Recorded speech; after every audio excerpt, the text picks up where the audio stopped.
Welcome to the Festival of Storytellers.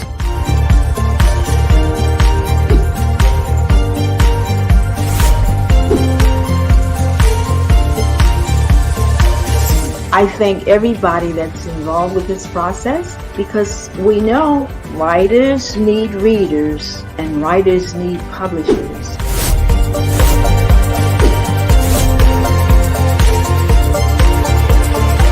Experience is not about the publisher, it is about us, the authors.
Aloha and welcome to my live booth session.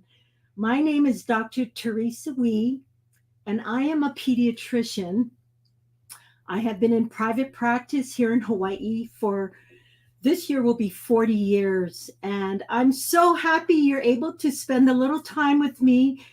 I would love to give you some information that I hope you can walk away after this half an hour session and maybe even implement it in your lives, your children's lives, your parents' lives. So welcome again. I am the author of 2 books. The first book is called The Happy, Healthy Revolution, a working parent's guide to achieve wellness as a family unit. This came out of my passion. Over the years, I've seen pediatric obesity increase from the late 70s, early 80s.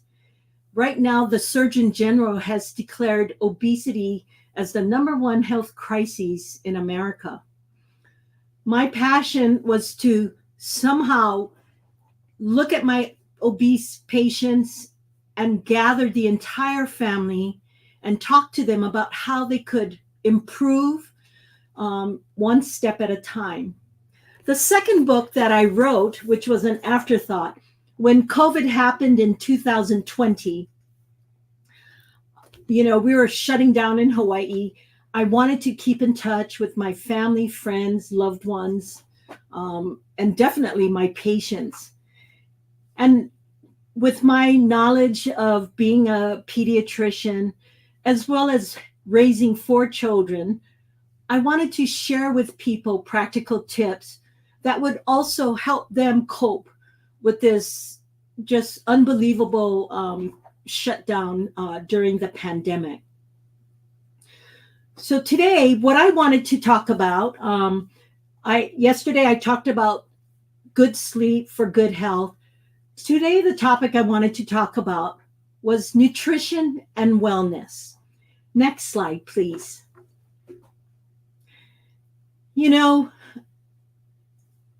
Everybody develops habits over time. We develop a certain habit when we're little. So sometimes it's very difficult, in this fast-paced world, we want to make changes instantly.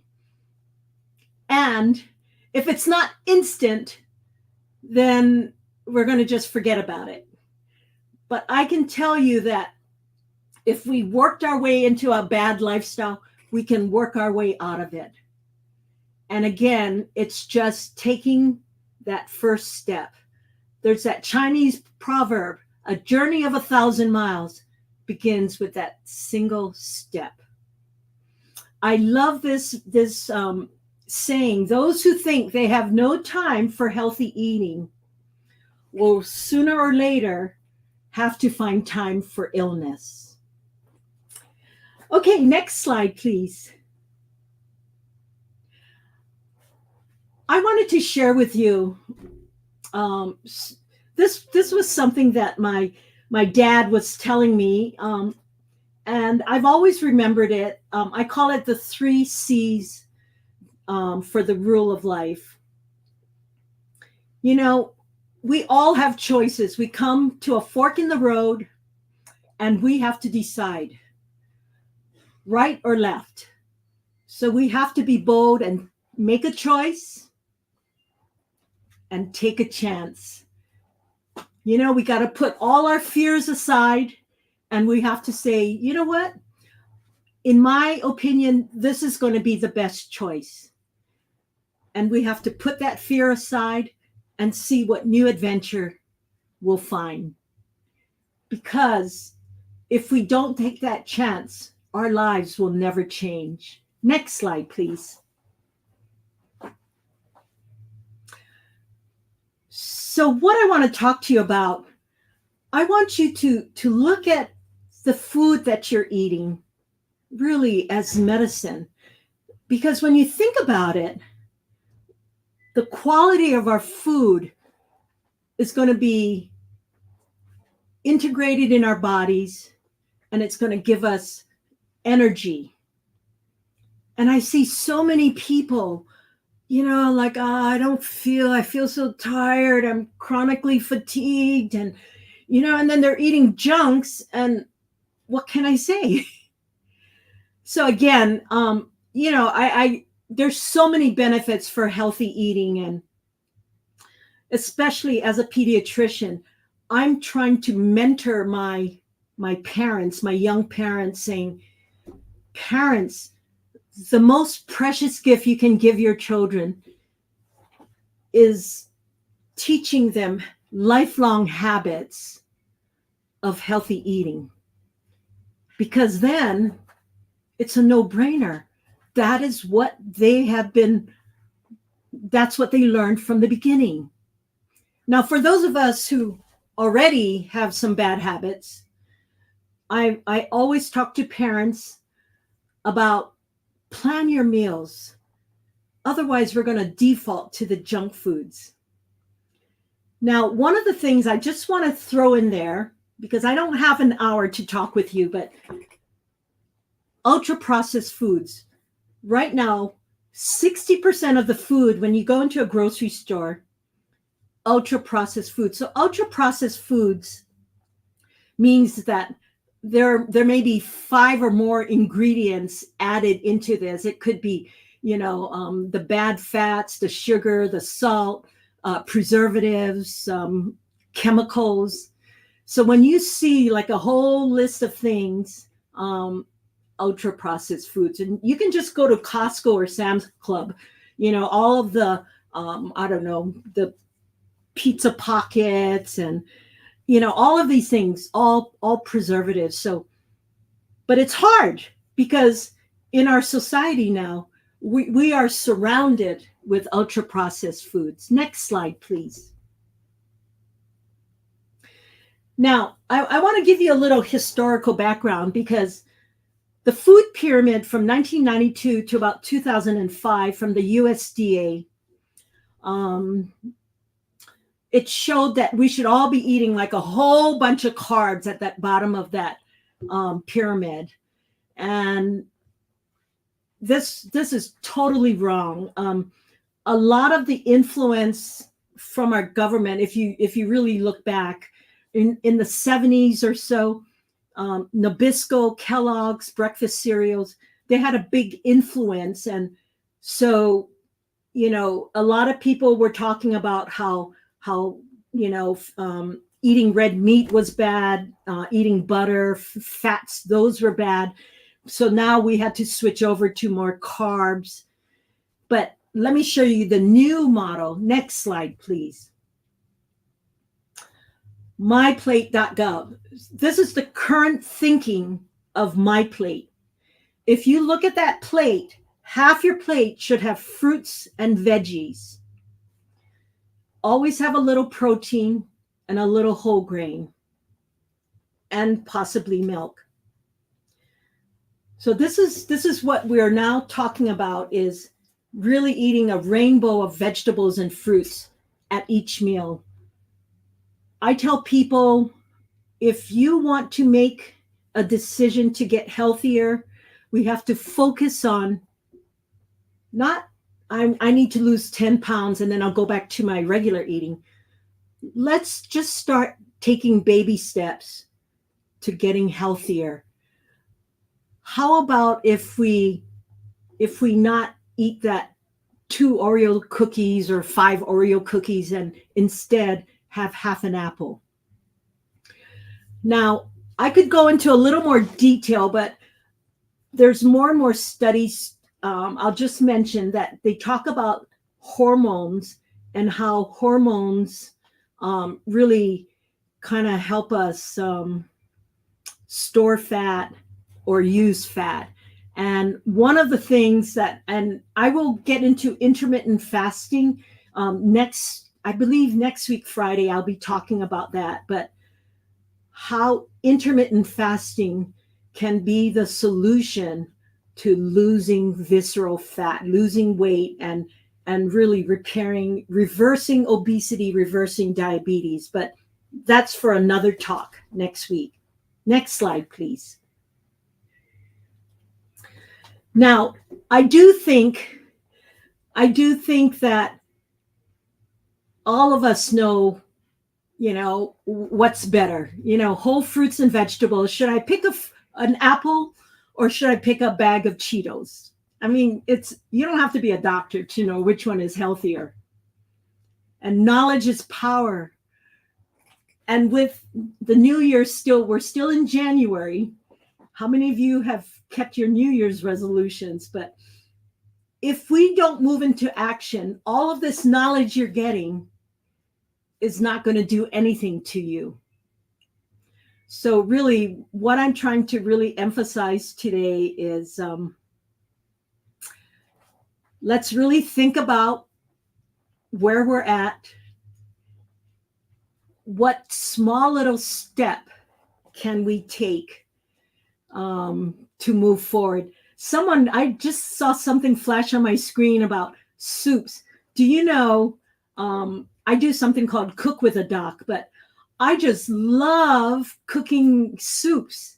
And I find that soups, you can put meat and vegetables and, and then a little rice or barley or something in there. It can be a complete meal.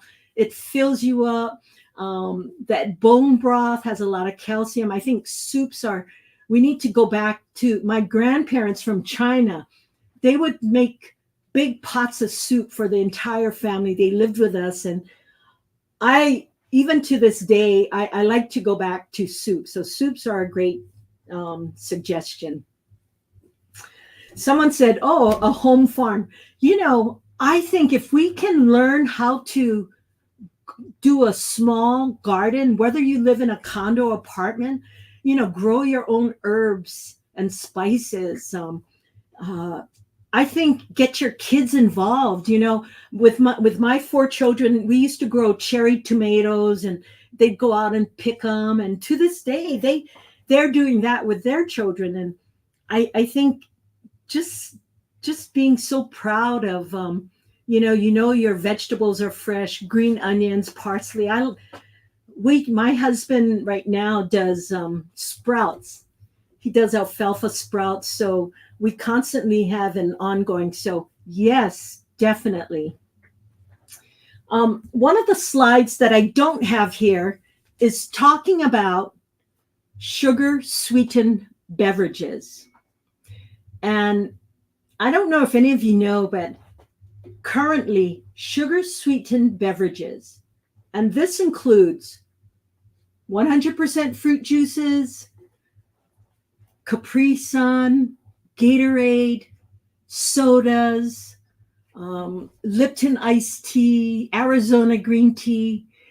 All of these canned sweetened beverages is the number one cause of pediatric obesity. And if I must say, also for adults. But if you will allow me for a few minutes, I want to read an excerpt from the Happy Healthy Revolution. I have on chapter 5, page 60. This is the chapter about nourishing our bodies. This is the part where I talk about the hazards of sugar-sweetened beverages. So, as a shopper, I see so many families buying gallons of 100% fruit juice, crates of soda, Gatorade, sweetened iced tea, Capri Sun packets, and energy drinks. The reality is, 1 cup of fruit juice has a super high concentration of sugar, similar to the amount of sugar in a can of soda. So 1 can of soda, a 12 ounce, has 10 teaspoons of sugar. If you drink 1 cup of orange juice, it has the same amount of sugar. Okay, so again, the habits and tastes we are developing in our children as well as ourselves will gradually take hold. What we should try to do is cut back on these sugar-sweetened beverages and instead be drinking water to satisfy our thirst. So water and milk are the 2 fluids of choice that I recommend for all ages. Recently, at one of my family workshops, a dad told me that he lost 5 pounds in 5 weeks just by eliminating the 2 sodas he was drinking daily. Now, that's something to think about. So again, just talking about making little itty bitty baby changes can sometimes, in the long run, result in enormous changes. Next slide, please. So I have a homework for all of you out there. I want you folks to really reflect on your top nutrition goal. Let's talk about a nutrition goal that you would like to work on. For some people, it could be cutting back on a sugary drink. For someone else, maybe cutting back on snacking. A lot of people will tell me, but Dr. Wee, I'm drinking artificial sweetened soda. So did you know there's a lot of studies coming out now? The artificial sweeteners there are side effects to that. It works. It tells your body that you're not satisfied. Like it actually will make you more hungry. It works in the brain. And so people who drink a lot of diet sodas actually will never lose weight. In fact, they may actually gain weight. So I just want a little bit of caution on that, because that could be a nutrition goal for this year. The second thing that I talked about is, I know it's very scary to say, I want to make a change, but instead of procrastinating, just say, you know what? I listened to a talk today and I'm going to do it today. I'm going to start right now, today. And what I would suggest for immediate gratification, if you don't drink that soda today, put an X mark on today's date, the 25th. And then tomorrow is another day. If you failed today, tomorrow's another day. And as you start seeing all the X marks, you could even say, after a month of doing this, let me move on to something different, or choose another nutrition health goal. And while you're at it, get the whole family to come on board and say, let's make this a family activity and high five everyone. And I think when you're doing a project with like-minded people, it could be friends, it could be family, it could be loved ones. You guys are going to be accountable, and you're going to, everyone's going to get healthier. And once you get healthier, you're going to say, let's start moving more, which I'll talk more about that tomorrow, about exercising, moving more.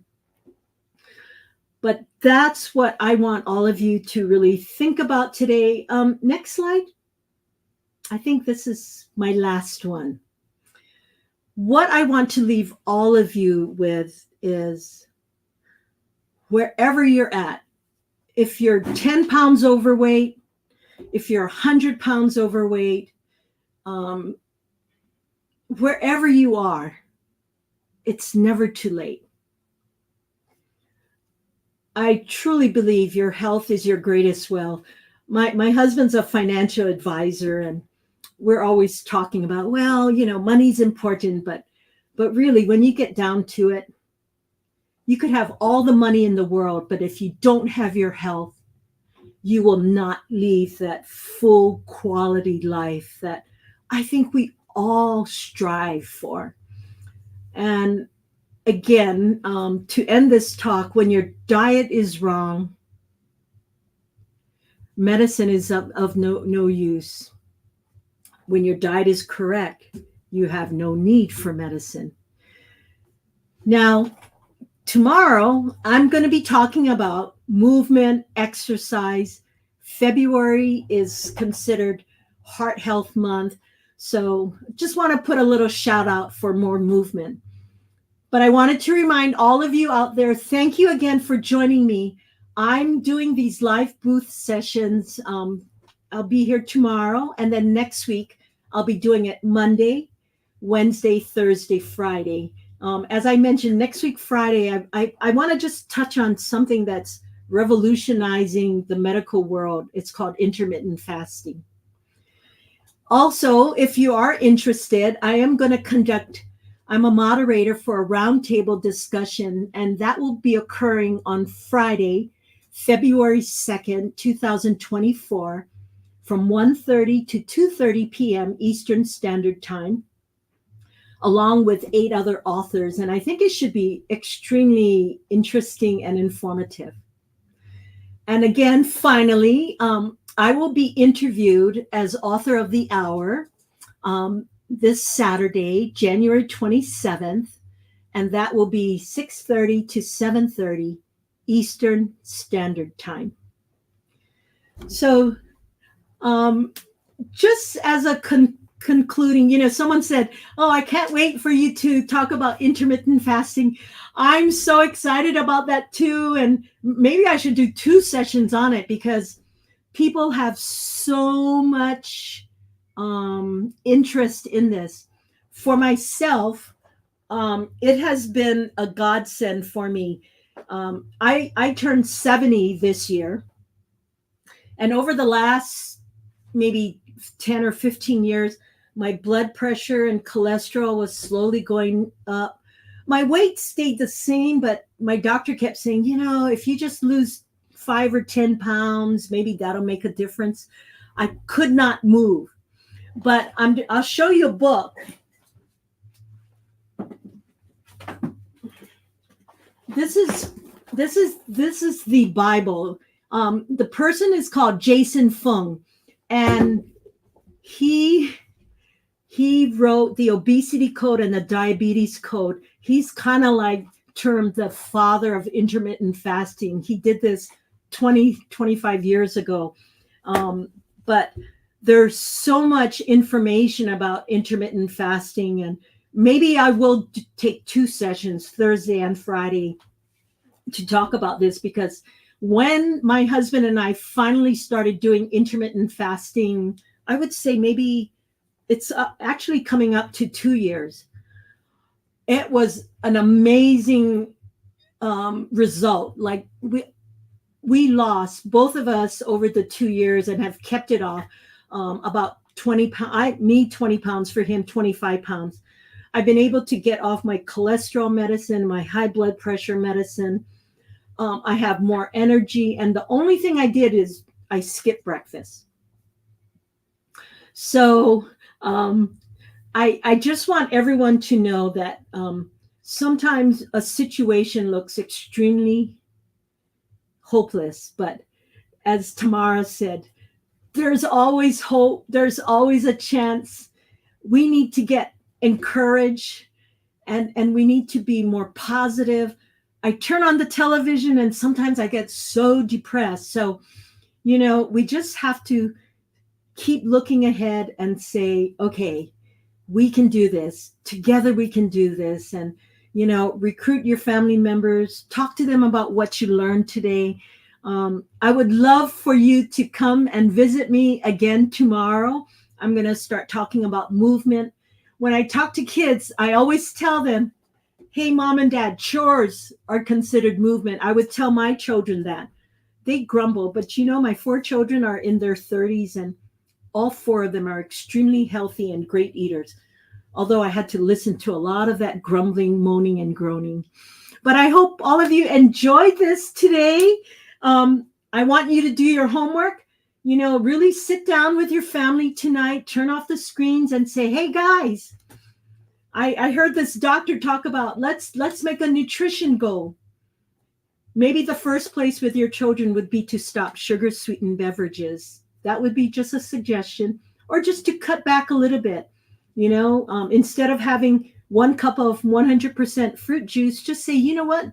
We're going to buy whole oranges and we'll eat, use the teeth God gave us and eat oranges. Or if they like apple juice, go buy apples and have your whole family chew it.